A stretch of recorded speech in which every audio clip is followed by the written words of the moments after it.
Let's get to the very big headline. I'm showing it here. You can see it right here. It's called Lance Admits to Vile Betrayal. You'll see a lot of the Live Strong bracelet. Live Strong, Lie Long, perhaps. Some are calling it the greatest deception in sports history.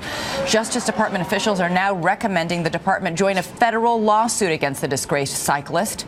Armstrong admitted to doping in a no-holds-barred interview with Oprah on Monday.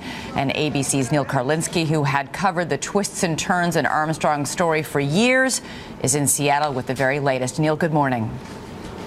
Elizabeth, good morning. Could it really be all about the money? Sources tell ABC News the federal government is likely to join a whistleblower lawsuit against Lance Armstrong this week, seeking to recoup millions of dollars paid to sponsor his cycling teams. It would be the costliest case against Lance Armstrong by far and his biggest headache going forward.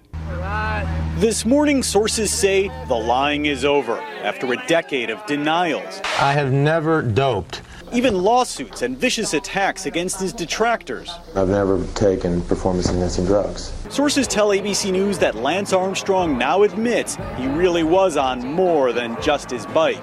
Not only did Armstrong admit doping his way to 7 Tour de France victories in his emotional Oprah confession, taped on Monday and airing later this week, sources now tell ABC News Armstrong is in talks to possibly repay some of the millions of dollars the U.S. Postal Service paid to sponsor his team, money the federal government is already considering suing to get back.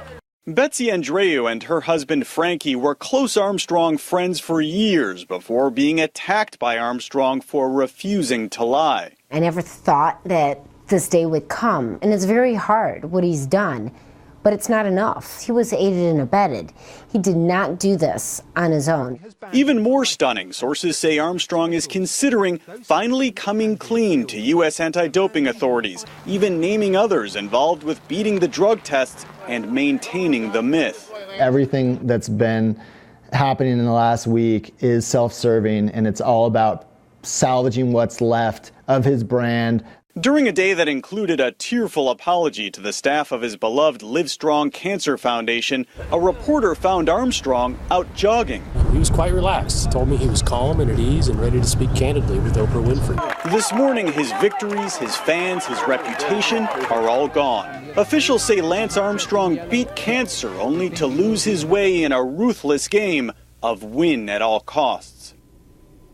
So what now? Armstrong flew from his home in Texas to a house that he's been staying in Hawaii overnight, where he will likely watch this interview play out like the rest of us.